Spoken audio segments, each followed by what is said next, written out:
limi-limiin ito ng Pangulo. Oo. Nangunguna dyan at usap-usapan yung tinanggalan ng 74 billion pesos na subsidy ang PhilHealth. Yan. Sabi nila, teka, meron naman kayong pondo pa na hindi nagamit. Oho. Pero ang sabi ng kabilang panig, hindi, nasa batas yan ha?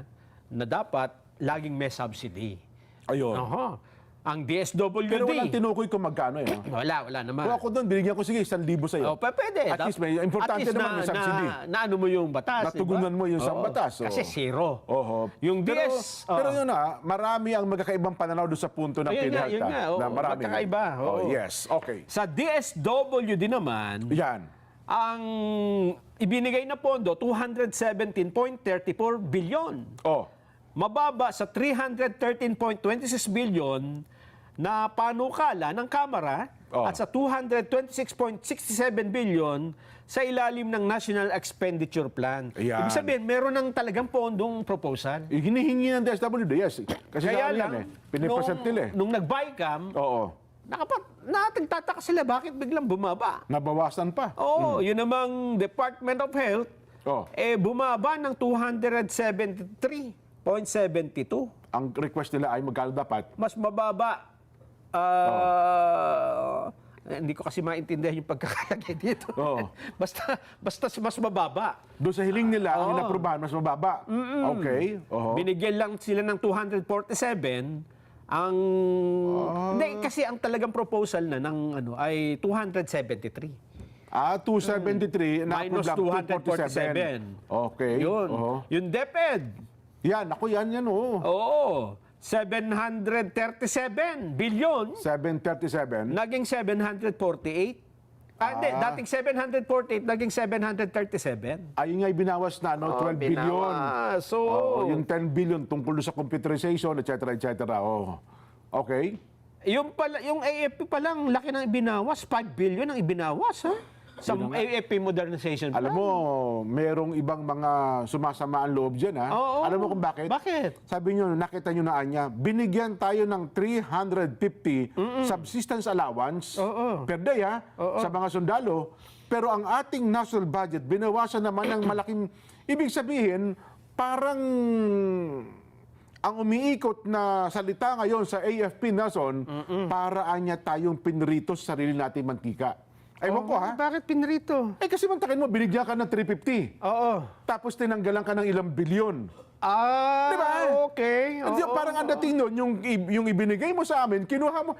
Teka lang, parang kung lilimi-limiin mo, mayroon talagang maipupunan, Son, di ba?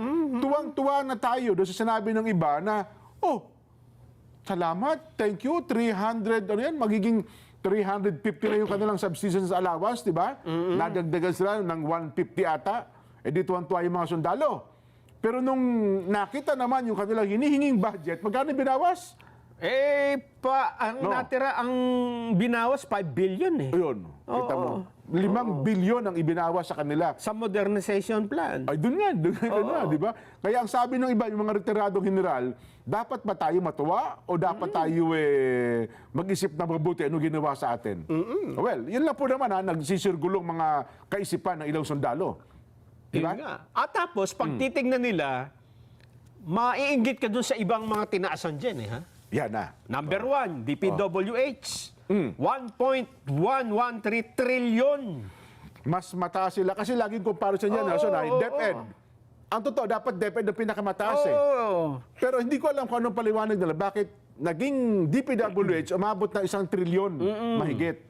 Samantalang ang DepEd, 700 billion lang. Dati namang nasa trillion na yung budget ng DPWH last year. Kaya lang, kalahati lang doon ang nagamit nila. Ayun na nga. Oo. Hindi nila nagamit talaga. Tapos, ang Kamara, itong tinitingnan nila na naging 33.67 billion mula sa 16.345. So, ang request nila 16 lang? Oo. Nagdagdagan pa, naging 33? 33. So, almost times 2? Oo. Wow, jackpot! Ang Senado, mula sa 12.83, naging 13.93 billion. Naragdagan din. Ng halos 1 billion. Ay, kasi nga naman, 24 sila versus 300 plus Oo. Di ba? So, yung dalawa, Parang nagkasundo, sige, sa atin na lang ilagay ang mga ibabawas sa iba, di ba?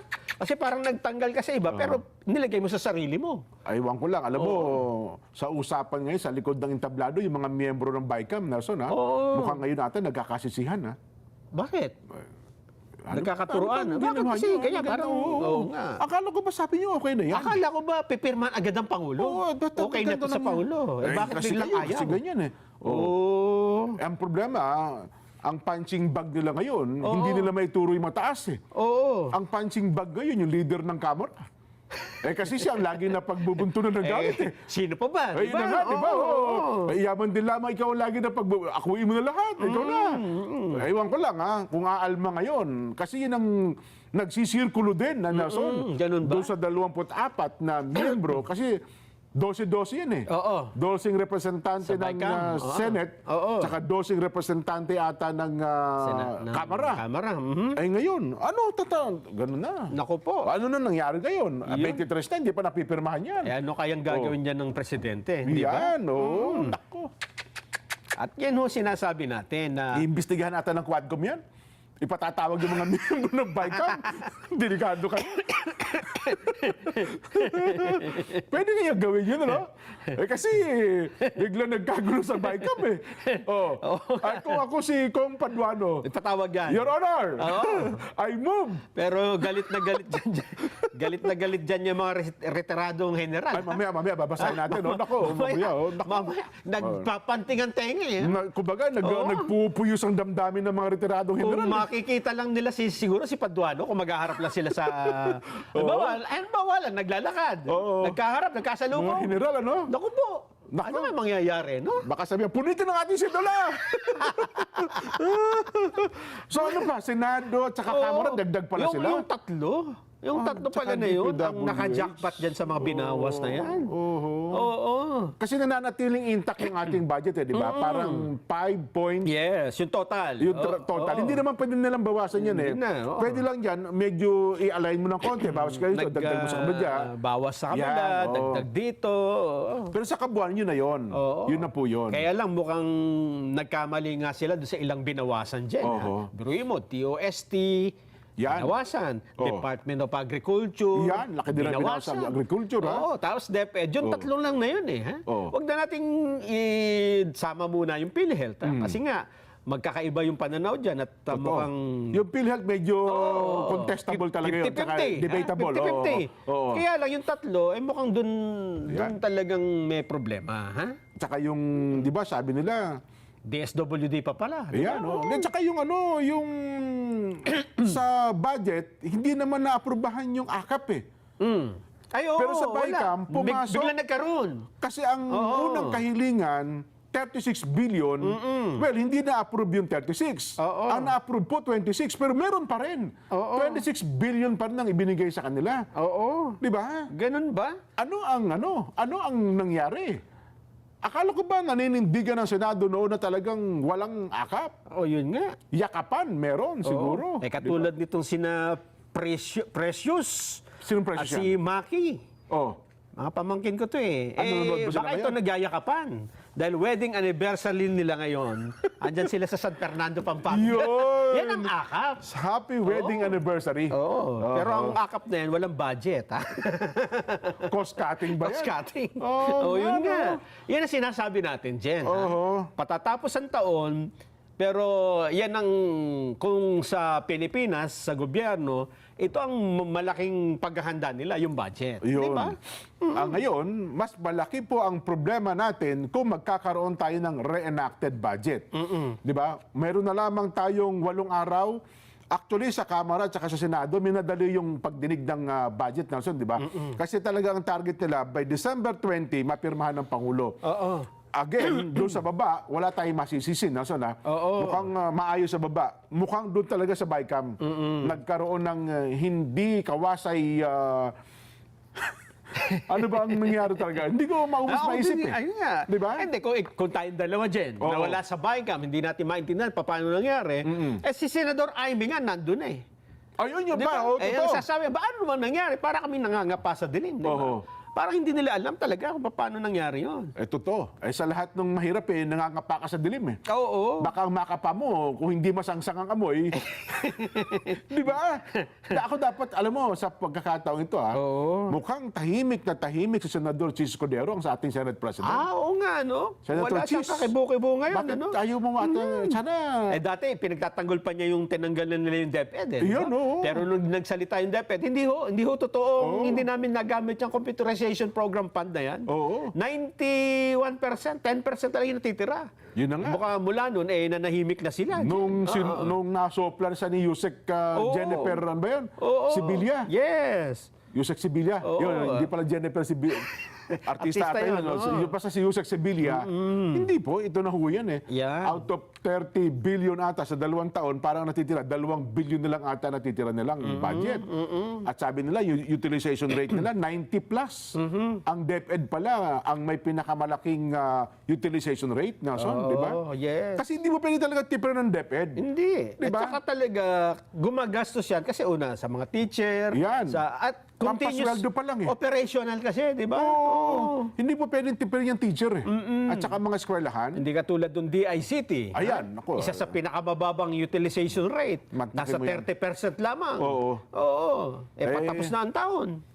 At sa lahat, mula nung itayo, Nelson, Oo. mula nang itatagpo ang DICT, sino man ang nanguna dyan, Oo. hindi ko po lubos maisip ko paano napakababa po ng inyong utilization rate. Tama yung maging matipid. Oo. Di ba? Tama ho yun. Pero meron din hong sobrang pagtitipid Di ba? Lagi kong ibibigay na halimbawa dyan, Nelson, sa isang pamilya, Tay, di ba, patapos ang taon, Tay, ang laki na natipid natin, 1 milyon Naku po, oo. Bakit po wala si nanay? Andun na sa ospital, anak. Bakit po? May ulcer, hindi nakakain ng 1 taon. Si ate po nasaan? Ayun, naghihilahod. Wala man lamang vitamin. Di ba? Hindi tamang pagtitipid. Di ba? Yun ang ating sinasabi, Hudo.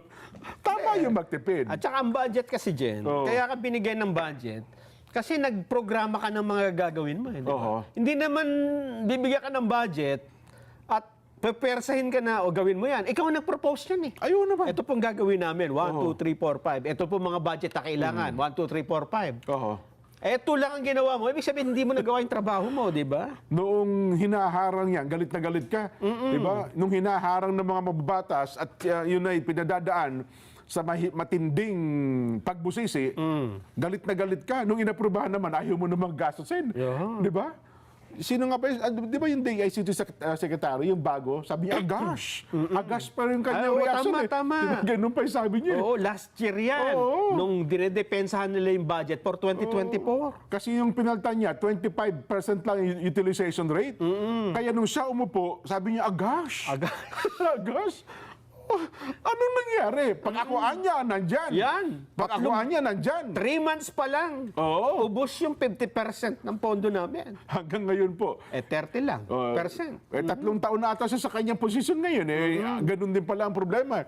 Ay, kung ikaw maagasan ako sa iyo. Ay, naka. Ang kanila palang paliwanag ng mga nakakaraan dyan, Oo. ay dahil bagong tayo pala yung opisina nila. Kaya ganun. utilization. Ngayon, lumang-luma na. Di ba yung sa may UP yan? Dito sa may Armin Garcia? Taon-taon kasi ganun mababa Ay, nako. Anyway, ngayon, ang tanong natin dyan, ano gagawin ng Pangulo? Kasi sinusuri ito, no? Meron na lamang pong, ngayon, sabi natin, tapos na araw ngayon. E di, 7 araw na lang. Oo. Bukas wala pang pasok, 24 Oo. Pero ito naman pwede namang gawin kahit walang pasok sila ha? Ganon? Oo, on their own pwede. Lalabayan ba ni Executive Secretary Lucas Bersamin yan? Dapat lang. Ganon, kasi ang tanggapan ni Secretary Bersamin, Executive Secretary, ang tututok dyan, Nelson At saka yung kanyang mga kasama. Si Jomar Canlas kaya magpupuyat din dyan. Oo, sanay sa puyatan yan. Yusek Nakasama Jomar ko Canlas sa... hindi yan Yan Oo. ay isa sa pinakamasipag na pagka binigyan mo ng trabaho. Oo. Hindi yan hindi niya titigilan niya hanggang hindi natatapos. Ay, pero ito, pambansang budget itong tututukan nila. Di ba? Ay, Kuya Jomar, paano ito, no ha? Pagka bukas, tapos sa susunod na araw, 25, ewan ko na lamang kung magpupuyat pa rin ba sila niyan. Oo, kayang-kaya nila yan. Ganon? diabetes is magpupuyat pa rin. Magpupuyat siya. Ay, naku po. Talaga naman, oo. Paano? Sana. Kasi sabi nga po natin, pagtungtong po ng Enero 1 at tayo po reenacted budget, mas malaki pong problema kakaharapin ng bansa natin. Kasi hindi yun yung nakaprograma eh. Yan. Diba? At hindi yun ang mga pinagplanuhan. O kaya naman, gaya ng mayroong pagkakataon na na magkaroon tayo ng reenacted budget in 3 months eh. Di ba parang na late, na-aprubahan ata ang budget noong January, February, March, at saka lang na ipatupad yung bagong budgeting natin. Di ba? Yun po ang ating sinasabi. At sana po naman ay maihabol. O kaya naman, isang option dyan, line B2. Di ba? Oo, yung mga Kasi hindi... pwedeng gagawin ng Pangulo. Ito, hindi mo na ito. Baka sa kabuuan, magkakaroon ng... Pero sabi kasi, mayroon ng naunang statement ng Pangulong Bongbong, ayaw niya ng line B2 eh. Sinabi na nga niya yun. Oo. At gagawan daw nila ng paraan na hindi ilaline bito. Oo. Kung paano yun, ayun ang mga po yung hinihintay natin. Oo. Ayun. Kayo po ba? Tignan natin sa ating mga kababayan. Siguro maging box populi na natin yun, Nelson. Kayo po ba umaasang mapipirmahan ng Pangulong Bongbong Marcos ang ating pambansang budget bago matapos ang taon? Yun. Yan. Kung ang sagot niyo po ay opo, kayang-kaya po yan, letter A. Pagpupayatan nila yan. Oo. Sanay naman sila sa puyatan, Kung sagot niyo ba yun, ako, mukhang malabo na. Malabo. Puro holiday na po ngayon eh. Tsaka ang daming pinagtatalunan, ha? O, yun na nga. Mukhang naninindigan yung iba na, hindi nyo dapat nang baguhin na yan. Andyan na yan eh. Yun. Oh? Sabi naman ng iba, hindi, mukhang, ay, nako. Sabi niya, B, hindi po, mukhang malabo na. Ang inyo po mga reaksyon, ipadala po sa ating text hotline, A or B, 0916-500-3846. Ulit, 0916-500-3846. Huwag po kalimutan ng mga texter, ipakilagay po ang pangalan at lugar kung kayo po ay taga saan. Live din po kami napapanood via Facebook at YouTube. Meron po kami live streaming at Net25 TV. Papakinggan po kami sa ating mga Radyo Aguila Provincial Radio Station dito po sa Mega Manila, DZEC 1062.